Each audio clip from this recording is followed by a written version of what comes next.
upgrading the Gideon Oathsworn Planeswalker deck.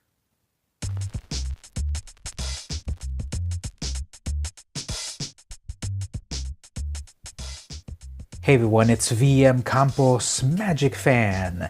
I've got another Planeswalker upgrade video for you. This time, Gideon, the Oathsworn. My Planeswalker videos always follow the same idea. I focus on common and uncommon cards, so it's a budget build. And then I also focus on cards within the appropriate set. So this will be only War of the Spark cards. Now, of course, this deck can be upgraded with any cards you want at all, any of the new Ravnica block if you'd like, and also rares and stuff. But I'm going to stick with commons and uncommons only in War of the Spark.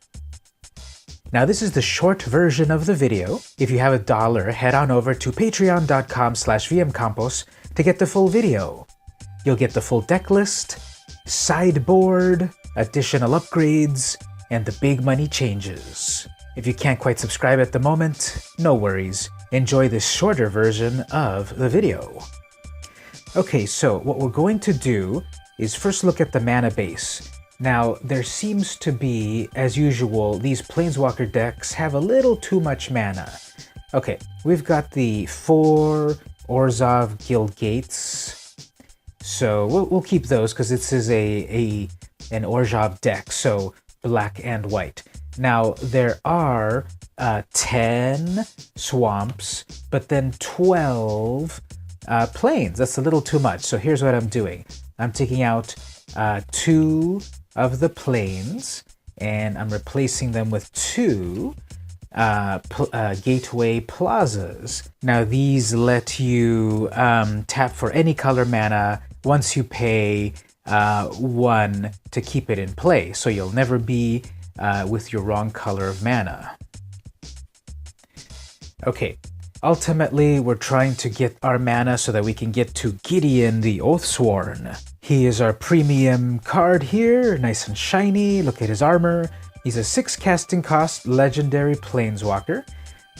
Whenever you attack with 2 or more non-Gideon creatures, put a 1/1 counter on each of those creatures. So they get stronger and stronger when they attack with Gideon. +2. Until end of turn, Gideon becomes a 5/5 white soldier creature that's still a planeswalker. Prevent all damage. Okay, so he's somewhat indestructible. Damage won't hurt him. He's a 5/5, and he's a human when you +2 him. Well, that'll help you get quickly to the -9. Exile Gideon, and each creature your opponents control. So in case you don't know about the story, Gideon has done the ultimate sacrifice to help everyone, and in your deck he will take care of all of the creatures of your opponent. Really cool. The other planeswalker in the deck, we'll keep it as is. It's Kaya, Bane of the Dead. She's 6 mana in total, but there's 3 generic and then 3 Orzhov mana. So that's either white or black mana, 6 in total. You get a 7 loyalty planeswalker with only minus abilities. However, your opponents and permanents your opponents control with hexproof can be the target of spells as they didn't have hexproof. So it'll take off hexproof for your opponent's stuff. Okay, here's the better part. -3, exile target creature. Okay, so she's only got the exile ability, but she can do it twice before she's inoperable to do that. Now, with a technique we'll talk about later, you can pump her up even more. So those are the 2 planeswalkers. The deck comes with these. I've got a whole playset of Charmed Stray, the best card in War of the Spark. For 1 white mana, you get a creature, cat, lifelink, 1/1, and when it comes to the battlefield, he gives a +1 counter to other stray cats, to other these Charmed Strays. So you put 1 out, it's a 1/1. You put a second one, that one's a 2/2. You put a third one out, that's a 3/3, a 2/2, a 1/1. You put the fourth one out, that's a 4/4, a 3/3, a 2/2, and a 1/1. You have a huge cat squad with a lot of life link, a lot of life gain. I love that because then the deck also came with 3 Ajani's Pridemates. It gets bigger every time you gain life. That'll be easy with these kitties. Now, it would be great if I can have a full playset, and I do actually have a full playset here. So I'm taking out the Vampire Opportunist and putting in 1 more Pridemate. So So a full playset to guarantee that I get out this Pride Mate, and it starts doing what it needs to do. Now, as it gets bigger and bigger, you'll want to give it some evasion, so check it out. The deck comes with some flyers, 2 that matter and 1 that doesn't. So I'm going to take out the War Screecher and put 1 more of the Trusted Pegasus. This is a 3 casting cost 2/2. Whenever it attacks, target attacking creature without flying gains flying. So make these Pride Mates bigger and bigger and make them fly over your opponent. Now, there was a bug in Magic Arena that if you attacked with only the Trusted Pegasus, the game basically crashes. Believe me, I recorded it on my stream, because this wants to give flying to another creature, but this is another creature, but this gives flying to another creature, but it doesn't work, and the system crashed. But it won't crash in real life. The deck comes with 3 makeshift battalions.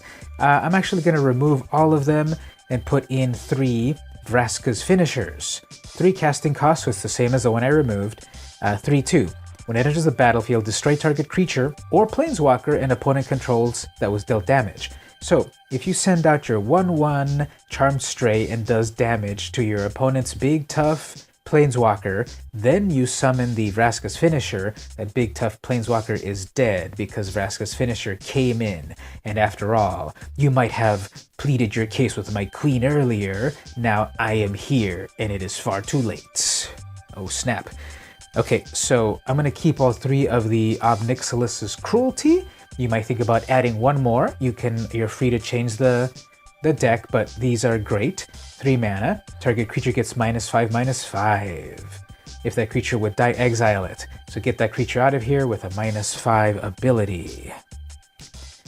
We have a Bond of Discipline, which I'm actually going to remove completely to put in that 1 more Ob Nixilis's Cruelty. So that's how you can get the full playset of that card.